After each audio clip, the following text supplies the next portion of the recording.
boy, do I have a story for you. And it's rather embarrassing, and I've been holding off on telling the story because I've never explicitly said what my orientation is, but this one kind of sells it. So take from the story what you will, but I'm going to tell the story either way because it was just such a weird coincidence that it turned out like, okay, here we go. So the year is 2008. I'm 17 years old. It's my second year of college and me and my friend are running around having a great time as we usually do, but then we're in live music class, which I didn't really pay attention to because I was mainly interested in music production rather than live sound, so we had a lot of conversations in these classes. Basically, we ended up having a conversation because my best friend was a girl who was a lesbian, and as well as that, a lot of my friends in college were also just on the spectrum, like no one was completely straight. So then that made me start thinking, what am I? And we had this conversation about sexuality, where mine, hers, what was going on with everyone else, because people kept changing. It was very interesting. It was very fun. I honestly can't remember the entirety or the key points of this conversation. Anyway, it turns out that I might actually like dudes. and this was very interesting to me because I grew up in this very sort of sheltered village where there were no gay people at all. Well, there were gay people, but no one was outwardly saying that they were gay. So I was like, ooh, this is very interesting. I started looking at other people differently. I started looking at guys differently. I started looking at them objectively. Obviously, inwardly, never outwardly, just like, hey dude, nice bulge. Like, I wouldn't do that. Before we move on, I think ultimately what it comes down to is I wouldn't say I was definitely 50-50. I think maybe it would be I am sexually attracted, but not romantically. I think that's ultimately what this is. Though I've never really given it much thought. Anyway, let's get on to the catfishing situation, because that's why you're watching this video. You're not watching me try and stumble through what my orientation is. So it's 2008. I'm 17 years old, going on 18 in the next year. This is before I met Kai, just before I met Kai, which is actually how this story ends. And with a remarkable twist ending too. So I'm online. I'm on Bebo. It's a defunct, dead social media that I've spoken about before. It's on one of my other videos. In fact, it's on the video that greets you as you enter this channel. And I met this guy. I met this emo dude. So I started talking to the guy. And we started chatting. And it turns out that he was into guys too. And I was like, well, maybe this will be a good way to explore this new part of myself without really having to commit to anything, because it's an online thing and online teen romances are kind of fun. So I was like, let's just kick around with this and see what happens. Let's see how I feel. Let's test the waters. So we eventually get off of Bebo and then we start talking on a private messenger, and it was MSN, which is dead now. It's just a shame because MSN was so great. I so miss the nudge feature. That was awesome. I'd love if there was a nudge feature now. I'm one of those people, yes. Unless you reply immediately, I will assume everything in the 5 minutes it took you to reply. So anyway, talking to him, things start getting a little more amped up. Not explicitly sexual, I don't think. I can't remember, honestly. I don't think there was an exchange of explicit pictures. I honestly don't think that was the case. It got to the point where we were talking about actually meeting up and hanging out for the first time, and this is where things started getting a little bit sort of suspicious. Turns out he lived on the west side of England. He lived in the West Country. And I was like, well, I'm here in Wales. You know, could you come here? Do you drive? Could I go there? And he kept dodging it and sort of misleading the conversation, so I left it for a little while. And then I came back a week later and he was still there, and we started chatting again. I didn't ask again because I felt like, you know, it was too soon. So we continue. I'm starting to get really comfortable now being sort of romantically, sexually out with this guy, and I was just like, man, this might be part of who I am. And it was quite liberating. It was honestly the strangest thing, because I had not once thought about it up until that point. And then it was just this one conversation in college, and it was just like, hey, you might be, you know?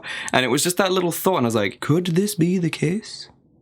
I've never given any thought. I'm kind of having trouble like explaining it. This is awkward for me. It's a little bit weird. I've literally never told this story to anyone before.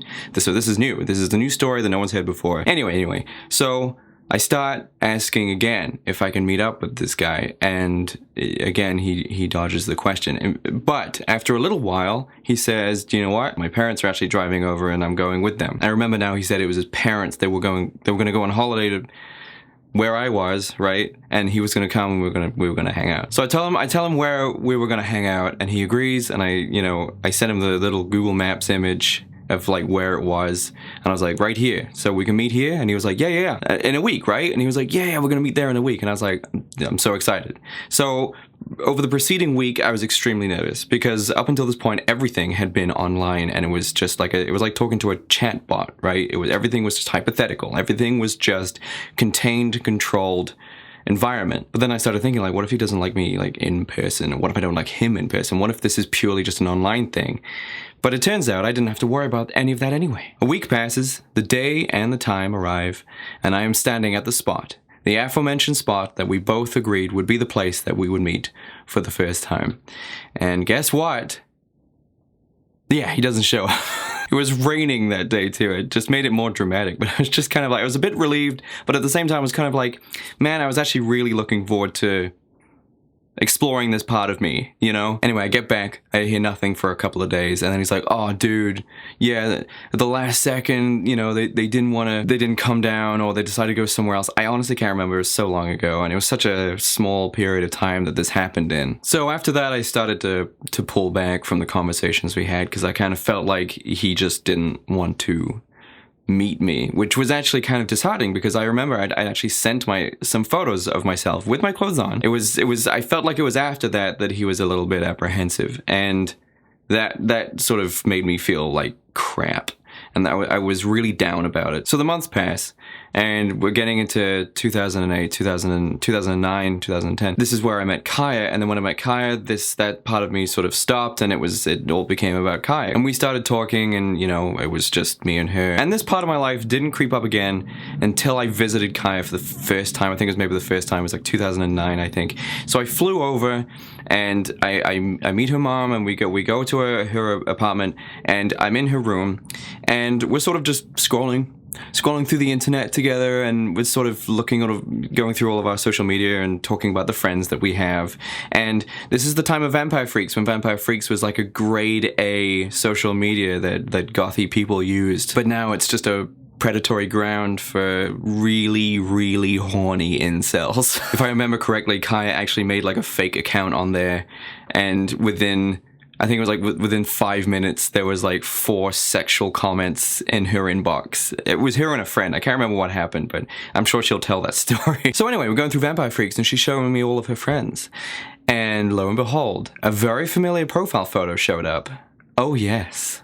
Oh yes. It was the guy, but with a different name and a different location, and many more photos I'd never seen before. Way more recent photos. Yes, the person who had been catfishing me this whole time was using the photos from someone that Kaya knew on Vampire Freaks, and it was a completely different. And it was at that point I realized that I had been catfished from the very beginning. I have no idea who it was I was talking to or what they did with the photos that I sent them. They were not explicit. So yeah, that's what happened with that situation. It was a short story, but a story nonetheless.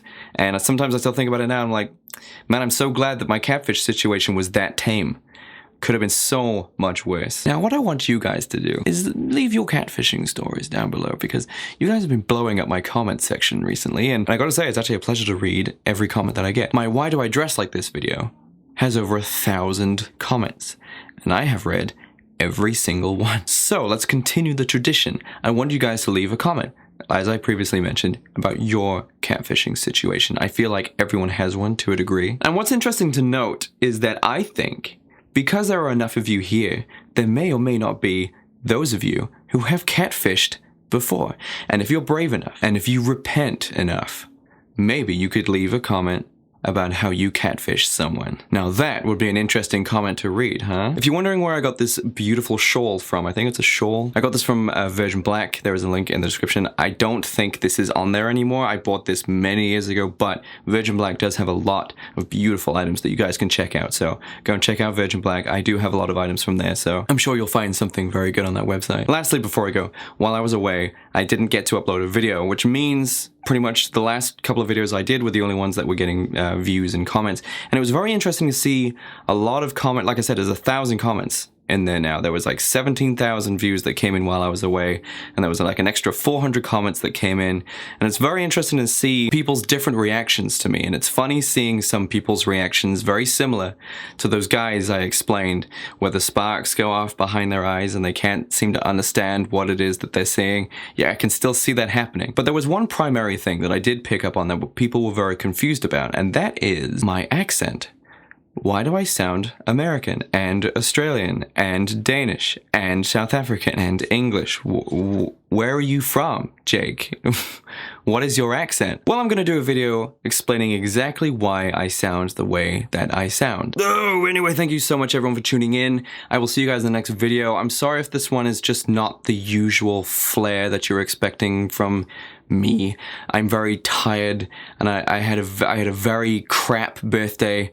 A very, very crap birthday, to the point where I'm gonna have to redo it again in the next couple of days when I'm not in a depressive coma. But I just wanted to get a video out because I was itching to get a video out, and I didn't get one out on time, and I was meant to do a video for a friend, and I've ran out of time for it, so that sucks. Because a lot of other stuff came up, and I hate it when that happens. I hate it when that happens. I just want to be left alone so I can do videos, but then I also have to do music too, so that's occasionally it's gonna... Anyway, the show is out of the way. We have nothing else planned other than to write the new EP, and that is on me. So I'm gonna take some time to make you beautiful people some beautiful videos. Okay, goodbye everyone. I actually picked myself up today, and I made it a great day. I put on makeup and I did a video for you guys because I worked through it. I made it a great day. I'll see you guys in the next video, which will be super soon, okay? And I promise it'll be fun. All right, goodbye everyone.